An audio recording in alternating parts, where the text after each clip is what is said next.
Kalau kita kan enggak, misalnya zakatnya zuruk, zakatnya tanaman tuh 1/10 atau 1/20. Kalau orang Arab enggak mau 1/10 atau 1/20. Berarti kalau 100 ton atau 100 pintal berarti berapa?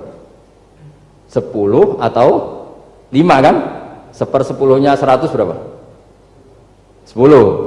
Kalau 1/20-nya 5. Kalau hitung-hitungan di fikih zakat orang modern kan 1/10 atau 1/20.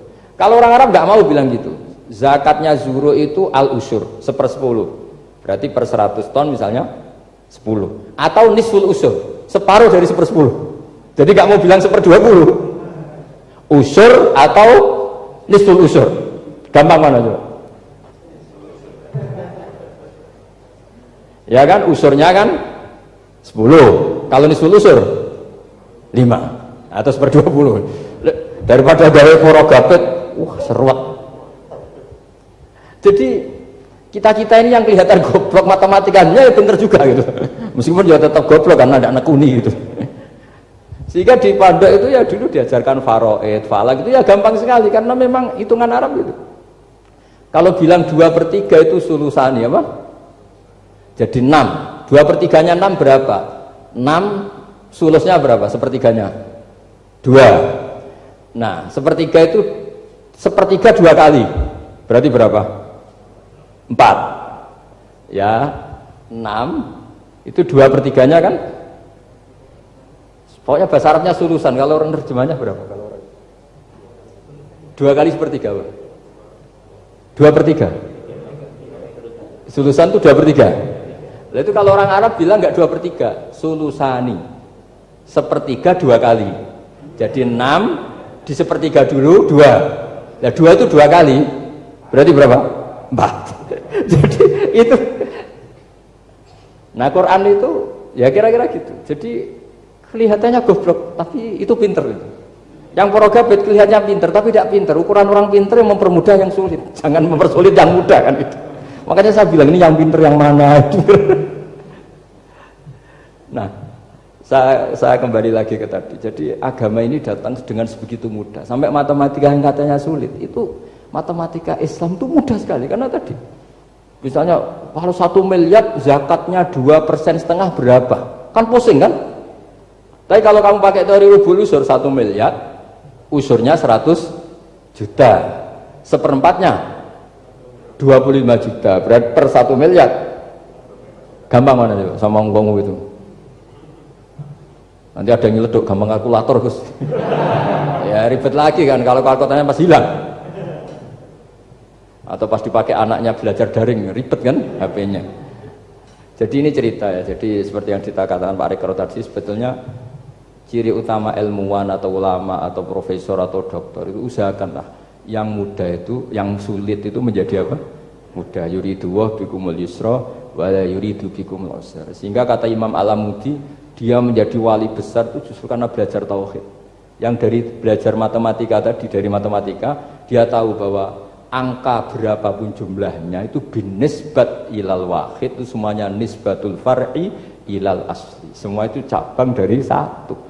Alam ini kayak apa besarnya, apa Mars, ada Jupiter, tetap semuanya nisbatnya ke Allah adalah nisbatul far'i ilal asli. Semua itu diciptakan oleh pokok yang satu, yaitu Allah Subhanahu wa ta'ala. Saya kira demikian. Assalamualaikum warahmatullahi wabarakatuh.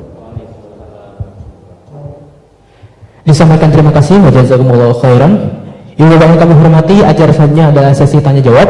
Di sini kami akan membuka 3 penanya, baik dari daring maupun luring. Namun di sini saya akan mohon izin Ustaz, ada titipan dari dosen UI, namun saya sampaikan di akhir nanti. Akan kami buka 2 penanya dari daring dan 1 dari luring. Mungkin dari Bapak ada yang ingin bertanya? 1, 2, oh baik.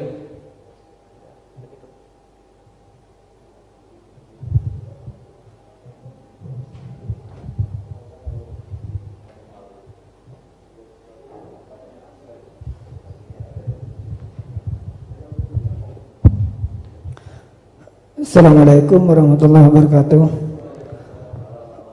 Mohon berkenan Gus, saya mau bertanya. Karena saya bodoh akan bertanya kepada yang pintar ini, biar nggak disalahkan.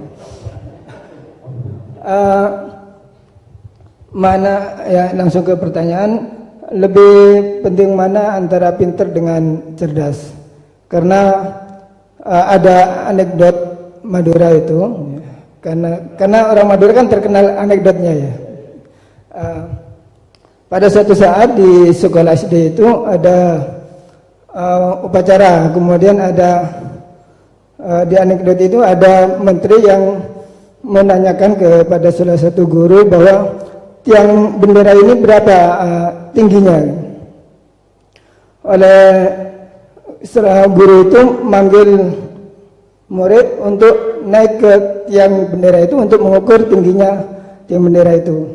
Kemudian sama seorang pejabat itu ditegur, kenapa susah-susah dinaikin tiang bendera itu? Enggak ditidurkan aja biar tidak mengundang bahaya. Dijawab oleh seorang guru tadi, tadi Bapak kan menanyakan tingginya tiang bendera. Kalau ditidurkan itu bukan tingginya tapi panjangnya. Nah, itu kan panjangnya bukan tingginya. Jadi kalau menanyakan tingginya maka harus dinaikkan dulu, diukur ke atas. Nah itu terkait dengan anekdot itu, saya bertanya itu ya, penting mana atau lebih utama mana antara pintar dengan cerdas? Terima kasih Gus. Ini karena pertanyaannya anekdot, saya jawabnya juga anekdot. Itu kalau kita di pesantren itu gudangnya, itu kan biasanya korbannya orang Madura, tuh kasihan juga sama orang Madura. Itu kalau mereka ketangkep polisi ditanya, sudah tahu ini pelanggaran, tahu Pak? Kenapa tetap melanggar? Gak tahu Bapak di situ sih. Jadi itu kan cerminan pikiran kita semua. Kalau gak melanggar itu bukan karena takut aturan, takut ketangkep polisi. Sudah tahu kalau pelanggaran, tahu Pak? Kenapa melanggar? Gak tahu Bapak di situ. Ribet kan? Tapi sebetulnya jawaban dari pertanyaan jenengan itu ya sebenarnya Anda pasti tahu lah. Ini kan antara cerdas dan pinter itu mungkin ya pinter itu ya cerdas, cerdas ya pinter. Yang jelas mengetahui sesuatu yang semestinya itu ya kecerdasan, dan mengetahui itu ya namanya pinter gitu. Cuma tadi yang menterinya memang tanyanya ketinggian, di mana-mana yang bentuk tinggi itu ya begini gitu kan. Kalau begini orang sudah bilang bentuk panjang gitu. Jadi ya dalam hal ini ya pinter dan cerdas anak SD tadi yang naik tadi. Karena ya tetap dia memang benar-benar ngukur ketinggian itu, bukan kedataran. Nanti lama-lama ini bukan panjang Pak, tiduran. Tapi itu memang di beberapa dunia wali itu dunia yang memanfaatkan kepintaran dan kecerdasan. Misalnya banyak wali yang ibadahnya itu biasa. Ditanya, kenapa kamu ibadahnya biasa? Loh, Allah itu enggak diuntungkan oleh ibadah saya. Ya sudah, saya ibadah standar saja lah yang wajib-wajib. Makanya di dunia wali itu lebih ngeri guyonannya. Ada seorang wali doa di multazam, ya Allah ampuni dosa saya, ampuni, dan ini tempat mustajab, saya berdoa supaya saya tidak dosa lagi. Itu jawabannya unik. Kalau orang tidak dosa, sifat ghafur saya nganggur. Jadi saya ini ghafur itu pemaaf. Kalau nggak ada yang salah, lalu ini gimana ini? Nggak ada objeknya lah kira-kira gitu. Jadi hubungan wali dengan Tuhan dulu itu ya asik, karena ya memang agama ini datang dengan keasikan. Makanya disebut halawatal iman. Halawah itu nyaman, indah. Makanya Nabi itu kalau mensifati sholat, wa qurratu aini fi sholat, nyaman saya ketika sholat, karena Allah itu jamil, Allah itu indah, sehingga ya nyaman. Loh, saya itu kalau mikir mati itu Pak Rektor itu ya takut kadang-kadang, wah dikubur terus ditinggalkan gitu, ribet kan. Tapi kalau setelah saya ngenangan, dulu ketika saya janin di perut ibu ya nggak tahu cara hidup, ternyata saya hidup dengan cara yang saya nggak tahu. Wong bisnis agak bisa, kerja agak bisa. Kamu ketika jadi janin kan sudah ada nyawanya, sudah hidup. Kamu bisa ngelola hidup kamu di situ? Tidak bisa kan? Ternyata bisa hidup. Makanya Allah mengingatkan, wa id antum ajinnatun fi butuni ummahatikum. Kalau kamu janggal hidup kamu di kuburan, apa kamu tidak pernah hidup di kuburan? Yaitu ketika kita masih janin di perut ibu. Kalau ibu kamu seneng renang, ribet kan, sudah dalam perut, orangnya renang lagi. Udah gitu. Kadang-kadang ibu kamu sembrono, sudah ada janin masih goreng-goreng. Kalau kepeletihan gimana itu?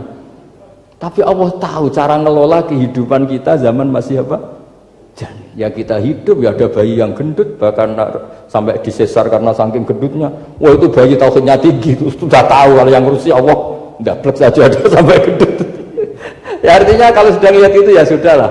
Zaman saya hidup ketika janin ya tidak tahu caranya hidup. Ternyata ya hidup. Ketika kita jadi zigot, jadi apa masih mani, masih sperma, nggak tahu caranya jadi orang ya tahu-tahu jadi orang. Kita nggak tahu kenapa mani yang gitu ada jadi rambut, hidung, jadi macam-macam. Setelah besar ya tahu proposal, tahu bulat, macam-macam. Wah,